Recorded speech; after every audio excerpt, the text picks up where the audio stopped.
সালাত নেই, যে বাড়িতে সালাত কায়েম করে না, নামাজ কায়েম করে না, ভালো পথে নেই, ভালো পথ থাকে না, তারাকে যদি বলা হয় যে মডল বা সর্দার বা খাতিব বা শের আলী বা সভাপতিকে যদি বলা হয় ভাই চলুন ওর বাড়িতে সালাত কায়েম না করলে আমরা কি করবো, তার উপরে জরিমানা করবো, সে যদি সালাত কায়েম না করে তাহলে আমরা কি করবো, তার বাড়িতে বিয়ে শাদিতে যাব না, তার মৃত্যু মরলে আমরা জানা, তার বাড়ির মৃত্যু যদি কেউ মারা যায় তাহলে আমরা তার কি করবো না, জানাজা পড়াবো না, মাটি দিতে যাব না।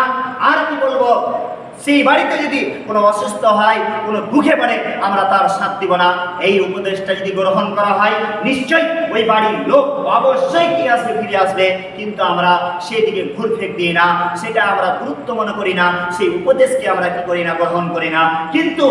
জ্ঞানী হতে গেলে আল্লাহ তাবারক ওয়া তাআলা সূরা ফাতিরের মধ্যে যে বললেন 28 নম্বর আয়াতের মধ্যে, জ্ঞানী ব্যক্তিরাই উপদেশ গ্রহণ করে থাকে, জ্ঞানী ব্যক্তিরাই আল্লাহকে ভয় করে, যার